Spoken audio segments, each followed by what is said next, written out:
with the spot number 1. Ajit, so Ajit, please change. write your answer in the comment or in the Dr. question Ajit. answer. So this is an image of Ajit, MRI Ajit, please change. which shows Ajit, can you hear this me? is the MIP image. So diagnosis is the horseshoe kidney with the duplicated left pelvic-calcium system. So why it is important to diagnose the horseshoe kidney? So horseshoe kidney usually we detect by incident, and the information we have to give to the clinician, because it is very difficult to do the PCN. It is difficult to do the PCNL in these patients. And all we have to tell them the anatomy. We have to tell them where these kidneys are fused. We have to tell them if there is a single system or there is a duplicated system on either side, and for all the intervention purposes, and for intervention radiology sake, sometimes if there is a bleed, we have to see the accessory renal artery in these patients. So horseshoe kidney is just not a spot or is not a diagnosis for the exam, but it's a practical purpose. Whenever we see a horseshoe kidney within pathology, we always tell the clinician about the picture and about the exact anatomy and the calyceal system and this calculus.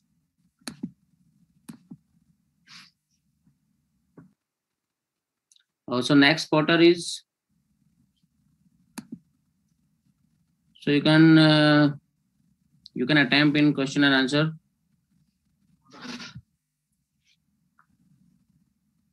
So spotter 1, 2A.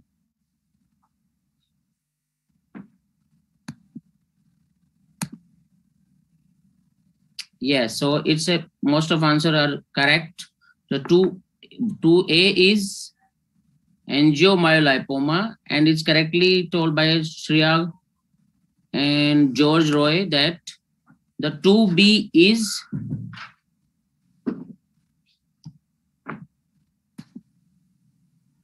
yes. So 2A is the angiomyolipoma and 2B is the angiomyolipoma with bleed. So in angiomyolipoma, we have to diagnose these lesions by the fat containing. Fat, if there is a fat is seen, there is a vessel is seen, and soft tissue is seen, we made the diagnosis of angiomyolipoma. So if there is spontaneous non-traumatic bleeding is seen in the retroperitoneum in these type of lesion, then we call it as Wunderlich syndrome. So in these patients, we usually do the conventional angiography. We found the leak and we close it. So the treatment of angiomyolipoma is also by the interventional radiology. We can go inside these vessels and we can close them with the embolizing agents. So most of the angiomyolipoma is now treated by the IR only. So the indication of surgery is very less nowadays. So this is the next spotter. So you can give me the answer. Yes, so it's a MRI image. Bilateral, yes, very good. So it is very nice. So it's a clear-cut spotter. Fibromuscular dysplasia.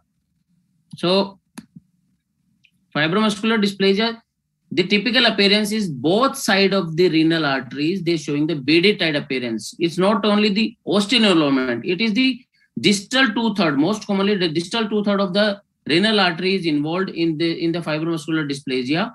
And these patients usually presented with the hypertension. So in this patient, if we want to treat, so the angioplasty is one of the option. It's not the stenting, only the angioplasty. We just have to balloon both the renal arteries, and we can have the patient get relieved of the hypertension. Next spotter. I'm waiting for your answer. Yes, correct. Yes, correct. Naveen, good. Stuti, good. Very nice. Very nice, Dr. Rajendra. So whenever we found there is a cyst-like structure in the urinary bladder at the ureterific orifice, then definitely it's a ureterocele. So it's a clear-cut exam spotter. Very nice.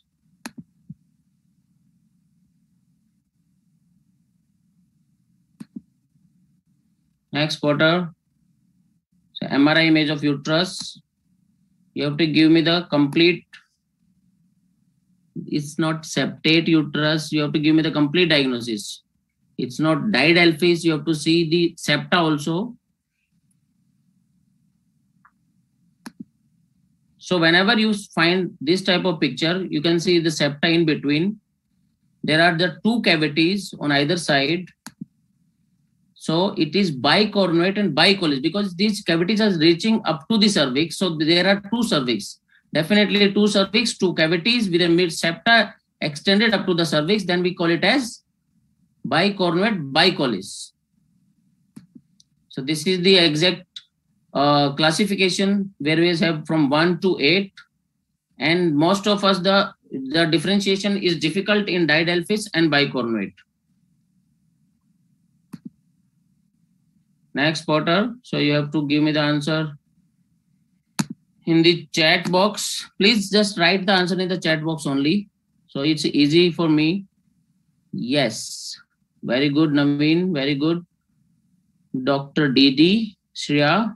It's microlithiasis. Yes, it's a testicular microlithiasis. So what's the what is the significance of testicular microlithiasis? It's a incidental finding in most of the time, but whenever we find the microlithiasis, it can be associated with the infertility. It can be associated with the some syndromes like Klinefelter syndrome, like Down syndrome.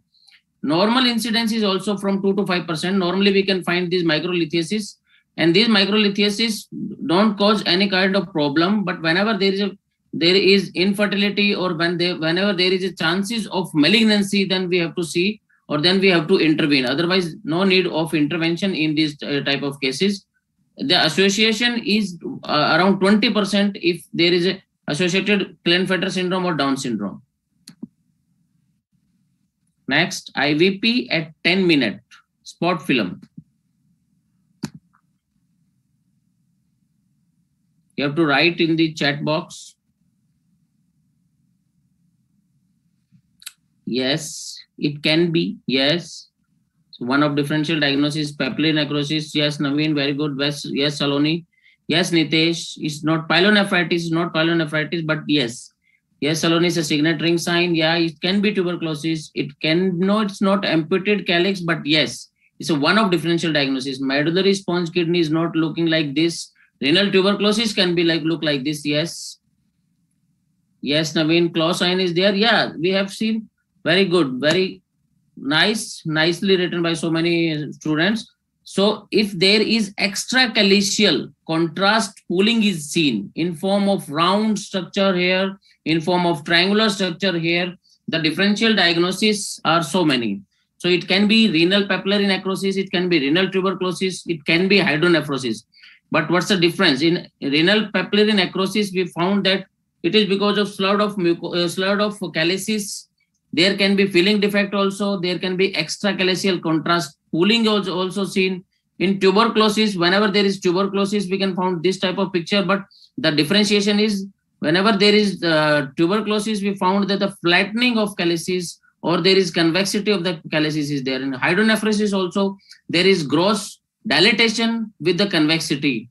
So the difference between all these is the dilatation of the calyces as well as the sloped off calyces that can be found as a filling defect. So this is in the case of renal papillary necrosis. Spotter number 8.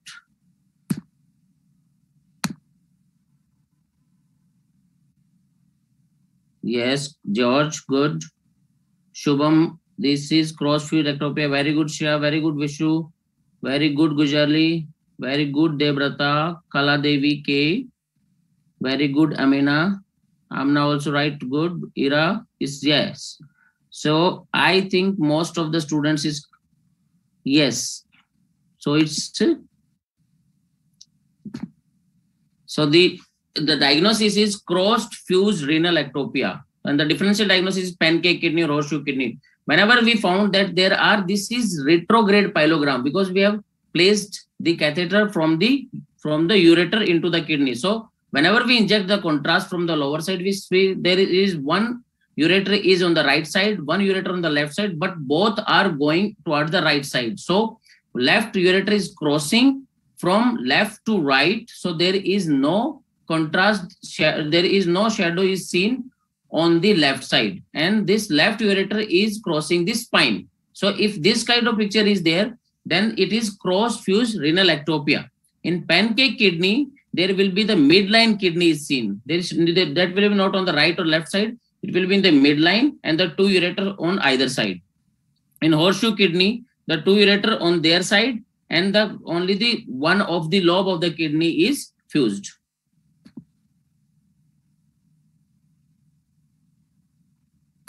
Next, Porter.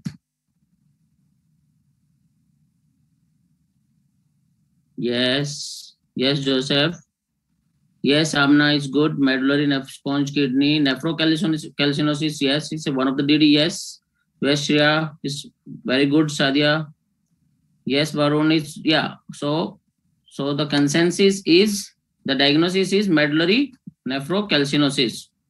So whenever there is medullary nephrocalcinosis, that means ki outside the calyces we found there is a calcification with, sometimes there can be the shadowing, sometimes there will be so soft calculus that shadowing might not be there, but we found that this small spot is there.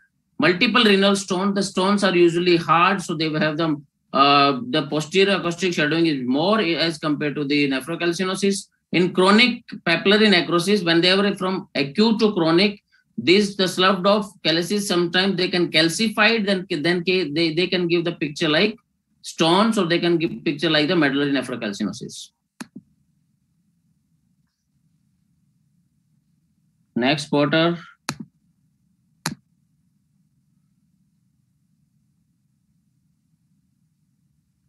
George correctly said adenoma.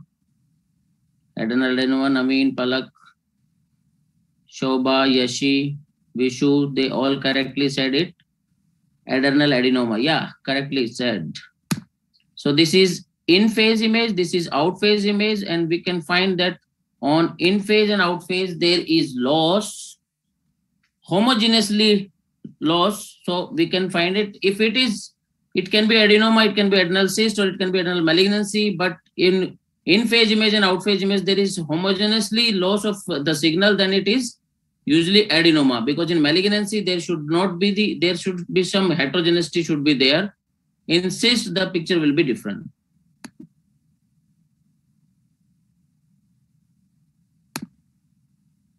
Next, Porter.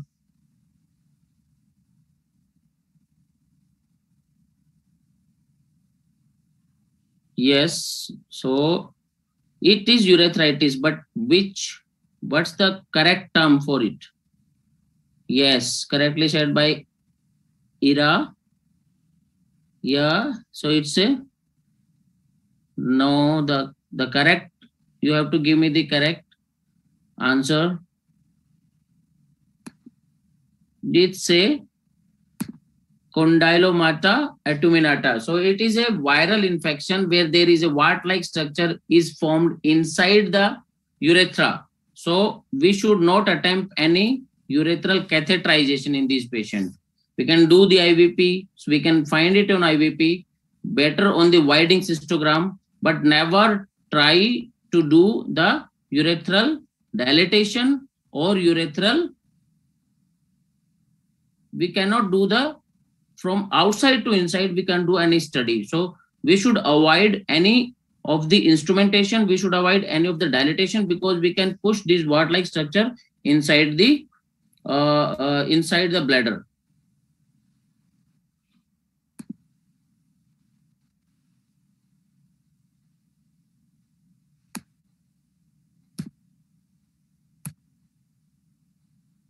Yes, the answer is correct by all of you.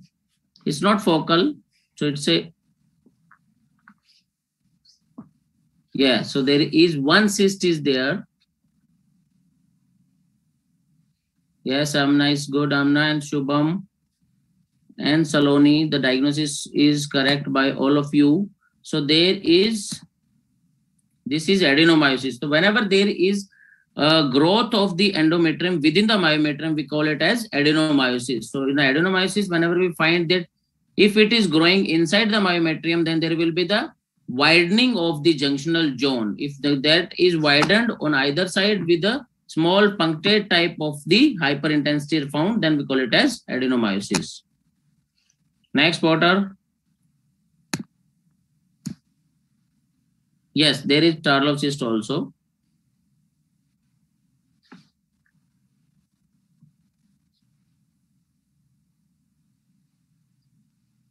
So diagnosis by Nitesh is Asherman, tobacco pouch, TB, polyp. Soumya says tobacco pouch. George says Asherman, uterine polyp. Shreya says, Saloni says TB. Loculated spill. RD says no, it's not loculated spill. It's a fimbrial block left side. No, it's a free spill. Submucosal fibroid is not submucosal fibroid. So it's a, so there are some different opinions on this spotter. There is the free spill on both sides, because on the one of the spot film we cannot see. In the dynamic study, we have to see if there is contrast is going into the cavity freely. So this is on the spot film. You just can't say there is a spill or not. If you see the thread-like fallopian tube on the both side, and there is a defect is seen in the uterine cavity. So definitely there is the only one of the diagnosis is there. I have shown this image just to see the filling defect. So this kind of filling defect, if that are the different filling defects. So how can be fibroid? There can be some smaller fibroid can show this type of picture, but usually fibroid are showing the outside of the, because they are not inside. So they will show some round structure, some submucosal type of pictures, not like this, the inside one. So these are the endometrial polyps. The cavity is maintained. The shape of the cavity is maintained. Only the filling defects are seen, and which are also polypoidal type. So these are not smooth one.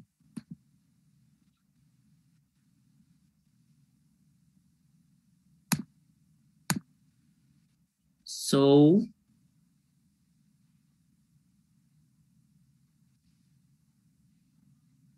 not retrocaval, it's not super, sir. So uretral diverticulum. Yes, Shreya is also telling. Shobha is uretral diverticula. Yes, very good, Shobha. Very good, Saloni. Yes, it's a urethral. It's not urethral. It's uretric diverticulum by Dushyant Patel. Yes. Soumya says it's urethral diverticulum. No, it's a ureter. So it's a, and Sunil says UD. So number will be also given in the short form. Yes, so it's a uretral diverticula. We can see this blind pouch that is arising from the lower 1/3 of the ureter. So it's a uretral diverticulum. The last quarter is 45-year-old man with chronic left flank pain. Diagnosis.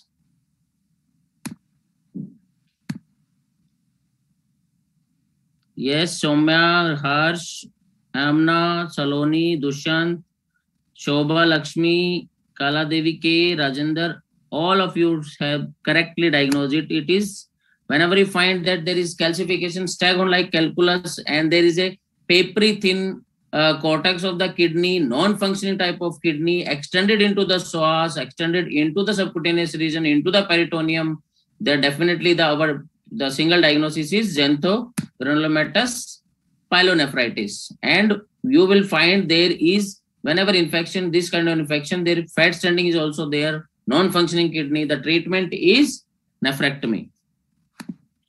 One bonus spotter for all of you: 25-year-old man with hematuria on physical exertion.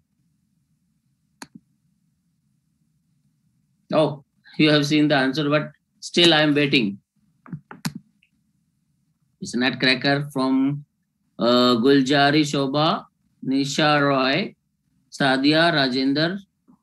Yes, Rajender have given the answer, partial answer, and all of you given the answer. It's not retrocaval renal vein. So there is, what is this also? You have to tell me what is this. Yeah, definitely the renal vein is compressed between SMA and aorta. So what is this? Yes, it's a nutcracker with aortic dissection. So the complete diagnosis is nutcracker syndrome with aortic dissection, because you can see this flap and this aortic dissection is there. So the renal vein is compressed between SMA and aorta. So mesocaval angle is reduced and the vein is compressed there. So dilatation of vein is seen. You can see the bunch of collateral is here. The gonadal vein is also dilated. So in this type of the patient, whenever we go inside the vein, we have to take pressure from proximal to the distal side, and then only we can find whether we can give them some treatment relief or not. So for more spotters, you can visit my website, that www.theradiologist.com. And this is my WhatsApp number and my email ID. If you have any doubt, any questions, or if you want more of the spotters, you can contact me. Thank you. Thank you, all of you.